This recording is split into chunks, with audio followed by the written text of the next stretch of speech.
Take Command Podcast. I'm Craig Hoffman. He is Logan Paulson. And it's time to talk about Lamar Jackson and his friends and how the Commanders can try to contain one of the most potent offenses, who, by the way, is coming off a mega week against the Cincinnati Bengals. Needed every single yard, every single point to get to overtime, and then ultimately they win after they get kind of a fluky opportunity, a bad snap that sets up an opportunity, but they took advantage. Credit to them. Derrick Henry gets out for 50 yards, and then Justin Tucker, that's chip shot for him. So they come off the win. Like, Lamar is the obvious answer here, but like, why is Lamar so dangerous? What about him is so unique? And what if you're Joe Witt Jr., what are you trying to shut down and kind of like force them into the box you want, and then pray that Lamar doesn't blow up that box? Yeah, so I think this is going to sound insane, but when you watch the film, specifically the Cincinnati film, I think the one thing that if I'm Joe Witt, that I take away from that game is I'm really, really, really, really trying to stop the run. Like, that is the first and foremost thing with this team. And and people hear that and they say, oh, well, Lamar's a good passer. Yeah, I know he's a good passer, but they are an excellent team at running the football. So basically, they're so efficient at running the football, it basically replaces all of their like quick game. There's no underneath passing attack really here. It's just like, I can run zone read, I can run GT, I can do like a little jet sweep to Justice Hill. Like, I can do whatever any run you think of, like, we've got it in. I can put Patrick Ricard in the dot. We can have two tight ends in, and we can dent your face mask. Like, they do a lot of stuff, put on a lot of different hats. And I think, I was talking to Dan Quinn yesterday on the Game Plan show, where he kind of previews the matchup the morning of the game. And he was saying, that's one of the reasons training camp is so important. I know everyone wants to get rid of training camp, but it allows us to kind of talk through 21 runs, 22 runs, sub runs, zone read, RPO, all that stuff. And so we've touched on all this stuff because of training camp, but we need to make sure we know it really well, because they do it all, right? And I think that's the thing that is really overwhelming about the rushing attack is it's so diverse. But I think when you look at what Cincinnati did, take something from that book. They were basically like, how many people can we put in the box and feel good covering? Like, let's do that. More people. You from the stands. Let's come in here, stand near the line of scrimmage, and we're going to blitz. We're going to line stunt. We're going to make it hard for you to kind of get consistent looks, because the other thing about it is their offensive line is starting to kind of figure it out. I think that's another reason their offense is playing better. Daniel Falalele, that big guard from Minnesota, he played tackle. He's 6'8", he's 400 pounds. Like, him on a double team with Tyler Lindenbaum is scary. Tyler Lindenbaum is one of the best kind of move centers in the NFL. Ronnie Stanley's starting to play like Ronnie Stanley again. They've got a lot of kind of interesting things. They moved, what's his name? Makari, their backup tackle, who is kind of their jack of all trades. He's starting at guard now for them. And the production's just been so much better with him in there. Rosengartner, the guy from Washington. UW, who we all like coming out, starting to play good football for them. So it's all kind of happening for them up front. And I'm just basically like, put more people in there, put more bodies in there, because the two guys on the right side are good athletes, Falalele and Rosengartner, but they do make mistakes. They gave up a safety to Cincinnati last week on a mental mistake between the two of them. So I look at that and I say, that's got to be priority number one. Is it going to be easy? Absolutely not. But that's priority number one. People say, why? Why do you want to do that? Lamar diced them up in the second half of that game. I get it. But the one thing about Lamar that you see when you're watching the film is it's not like this super great rhythm and timing, and we can just dink and dunk and dissect you down the field. He finds big plays, explosive plays, but it takes a lot. He's got to scramble around. He's got to look down the field. Guys get open late. I would prefer that, because there's more variability there than Derrick Henry running for 6 yards a pop. Like, that's just my thought. I don't 100%. Want them. You know what I'm saying? Like, so that's where I get to is you got to stop Lamar running the football, because he's such a driver of that, and hope that you can kind of mathematically sway your option in this more high leverage passing attack that they have. Yeah, no, 100%. I agree with that. And, hey, if Lamar's going to have 2 weeks in a row where he finds 7 big plays, like, okay, he's Lamar Jackson, 2-time MVP. It's not off the table. But I'd rather that than set Hutt, turn around, hand the ball to Derrick Henry. Set Hutt, turn around the other way, hand the ball to Derrick Henry, this time with Patrick Ricard in front of him, a 300 whatever pound fullback smashing people's face in. Okay, now fake a handoff to Henry and Lamar's on the edge and he's got Ronnie Stanley out in front of him. Like, it is a nightmare if you're going to do that stuff. And so I would much rather that. Plus, I think there are opportunities for turnovers with Lamar as a passer. You have to be super disciplined. He does not take sacks. It is crazy, the sack to pressure percentage. He has been pressured. I think it's, let's see, where is it? 50 times. 50, is it 51 pressures. Yeah. He's taken 5 sacks. 51 pressures, taken 5 sacks. So you have to be really disciplined. But if you can get him to throw, he makes bad throws, like from the pocket. Has he grown, and does he see the field way better than younger Lamar? Yes. Was some of that always overstated because of how athletic he is, and people just wanted to look at that and assume he couldn't play from the pocket? Of course.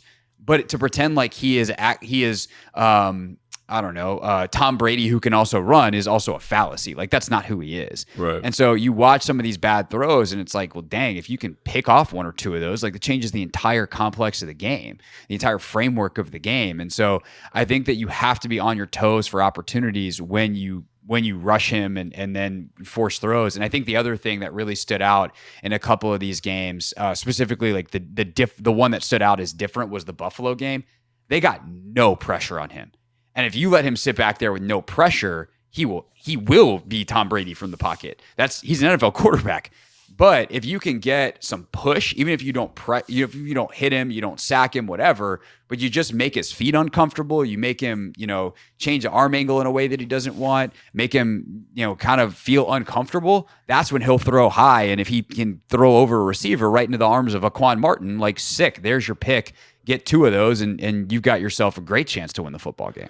Yeah, and I think when you look at the Cowboys game, when you look at the Bills game, kind of their 2 most physically dominant wins, like, he threw for under 200 yards, and I think that's where they want to live. Like if I'm the coach, I'm saying, like, this is who he can be because of. And again, it's not like he's not playing when they're running the football. He's the engine that drives their rushing attack because it adds so much flexibility and diversity.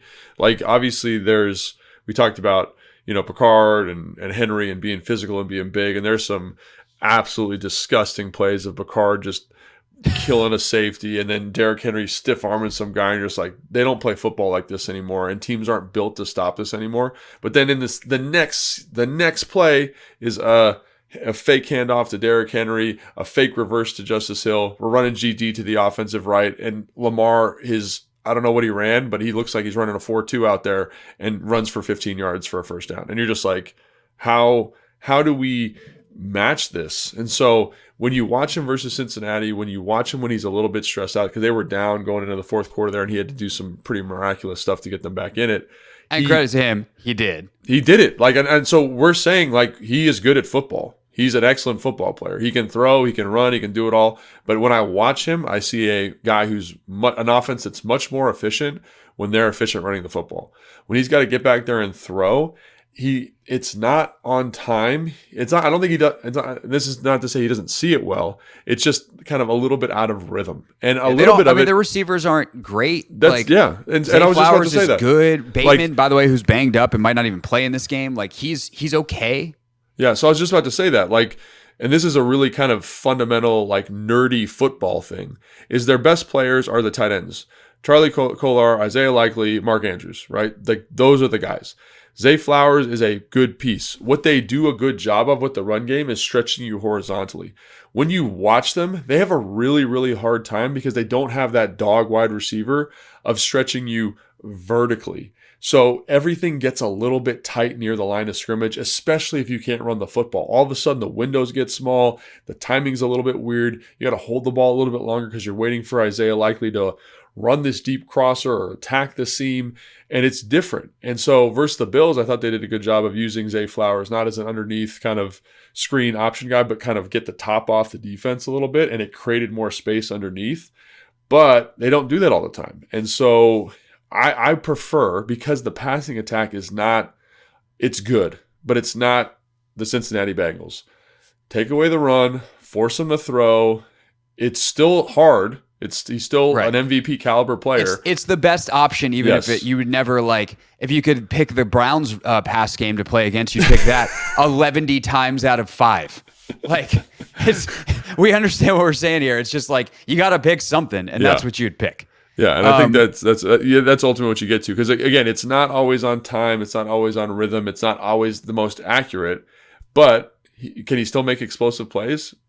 Yeah, like I Yeah. mean, I've watched that play. That the play where he stiff arms Sam Hubbard twice and delivers it to Isaiah Likely is maybe the best football play I've ever seen. He's like the one player in the NFL currently that can make that play. Yeah, so obviously, like he's going to get his, like no matter what you do. But in terms of just easier, relatively, in both things being hard comparatively, that's the one you're choosing. Yeah. Two more things real quick that I wanted to hit on. One is that they are really conservative on first down because when you can rush for 6 yards a carry, which is, by the way, what they're averaging as a team this year, 6.1 yards a carry crazy is that? through 5 games is nuts. So they just run the ball a lot, but they also play action off. Like first down is going to be a run or a play action, which also kind of sucks because even if they run it 8 times, that play action could be the one that kills you. Right. So good luck guarding that. But like it does leave them into some second and longs and then ultimately some third and longs. The thing I think is interesting about that is they are ridiculously aggressive on third down. Yeah. Like they will sit because Lamar is so good at not taking sacks and because he has such a knack for generating big plays, especially on the second play, if you will, when the play gets extended. They'll run guys vertical on third down, and it's almost like, when you watch a quarterback who's a young guy who doesn't know what he's doing, except for this time, it's like Lamar knows exactly what he's doing. It's just that the receivers aren't going to get open in the first concept. So it's like, wait, okay, it's been 3 seconds. Let me go extend the play and run around, and he's the best at it in the whole league. If there's a ton of space, he'll run. If not, he will run around and then find someone late in the down, and he can throw any arm angle. He'll throw it as he's leaping out of bounds back across his body and find a completion.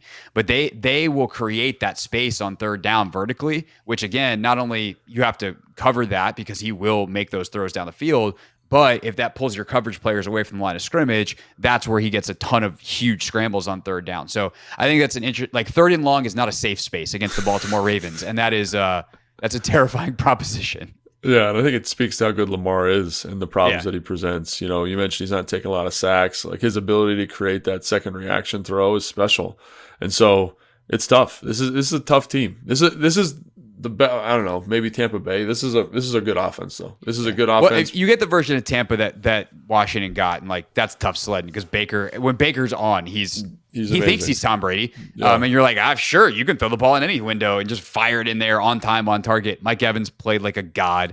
Like it is what it is. But yeah, I mean, from the week in, week out, what you'd expect, I think this is the best one. And the last one, a matchup that scares the daylights out of me. And I was talking to my guy Ben Solak at ESPN about this on the radio the other day, and he talked about the variance in the passing game. He's like, some weeks this is a Flowers week, some weeks this is an Isaiah Likely week. And he said, sometimes it's a Justice Hill week, and I think this will be a Justice Hill week. I don't know if you're Washington, like who the best matchup is, if you're going to go man-to-man and send some pressure and all that kind of stuff for a running back like Justice Hill. Like Bobby Wagner, for all of the greatness that he has, you're not necessarily wanting him on a running back in space. Do you want to take Frankie out, and is that his deal? Do you use one of your safeties? I think in these man-to-man situations, like against Buffalo, they get him on a linebacker, double move, touchdown, in the high red. So they know how to use him as a really dangerous weapon in the pass game. And I feel like it's worth mentioning because that is where some of their explosives come from. And I don't know what the best solution is for Washington there. It's a great point. And this is where it's hard playing defense because my initial reaction is like, just play dime. You've got enough really good coverage safeties. Like Percy Butler, I think, could cover with him. Yeah, I think he's smart enough. I think he's intuitive enough to get it done. Problem is, if you go dime, like... Now, Derrick Henry's in there too. They'll just go 22 personnel and kill you. Yeah, how are you going to stop the run? And I think those are the problems that this team... And even if you don't go 20... Let's say you go like, 10 or 20 personnel where it's 2 backs in the game and one of them's Justice Hill and one of them's Derrick Henry. Like you still have to stop Derrick Henry. Like you still have to do that. And so that's one of the issues that this offense presents is they do have enough people and enough talent with a good offensive line and an excellent playmaker quarterback that you're always going to be a little bit shorthanded. But I think the thing is, as much as third down is not a safe space, you want to get them in second along, third along as much as you can, and because it limits and they're still going to run the ball because they can get big chunks on 2nd and 10. They're still going to do all the stuff that you're trying to stop them from doing. But you want to kind of make sure that you can tip the deck as much as possible in those situations. So I do feel comfortable playing dime. I do feel comfortable putting Frankie Louvu in a rush spot because I think he can win a one-on-one. If it's first down or whatever it is, and they are inconsistent, good down and distance, like everything's on the table for them, it's going to be really hard to kind of dictate and get the personnel and kind of, again, tip the deck the way you want it to be tipped. Yeah. For whatever it's worth, Washington, one of the worst EPA per rushes in the league still. They're obviously have given up a lot of explosive plays, but they're also top 5 in the league in stuff percentage. So they'll give up 30 yards and then get you a -2. So, can you eliminate the big ones? Can you just, they can get you to 2nd and 12, but then on 2nd and 12, if they run it again, like don't give up 20. So, easier said than done. Like, duh, thanks. Good job, Coach Hoffman. Nailed that one. You're ready for a DC job. Like that is kind of the balance that Washington has walked this season. Is like, they will make plays, but you can't give up the big ones. And so they've been better about it week over week. Can they do it against one of the absolute best? We'll find out on Sunday. And that's why this game is going to be so much fun to watch. It's going to be so much fun to watch, so can't wait for it. You'll be on the sideline, and we'll be talking about it on the tape on Tuesday. We'll have an instant reaction show for you 7:30 on Sunday night on YouTube Live. I'm not sure who's joining me for that one yet, but we are going to do that. I don't know, Logan. Maybe you'll be home in time. It's 7:30. We can, you and I will talk. Maybe it'll be Logan. Who knows? But it will be, because we will go road game timing, if you will. So it will be 7:30 live on YouTube at the Team 980 at 106.7 The Fan, and then we will get it in your podcast feed on the audio as soon as we can after. Other than that, big week still to come. We're recording this Thursday morning, so 2 shows left on the radio for me. Got some good stuff, including Commanders receiver De'Ami Brown joining the show at 4 o'clock today. I'm working on some other stuff, big guests as well. Potentially either today or tomorrow. So definitely stay tuned for that. Of course, Logan talking with Tana and Smoot and everybody over on their stuff with the Command Center podcast and everything else Logan's doing on the Commanders page. So check that out there. And we'll see you Sunday night back here on Take Command. Thanks for watching this clip of Take Command, which has a brand new home. That's right. You can watch on YouTube at the Team 980. You can also listen to full episodes in the free Odyssey app, which is now enabled with Apple CarPlay. So we'll just, follow you around.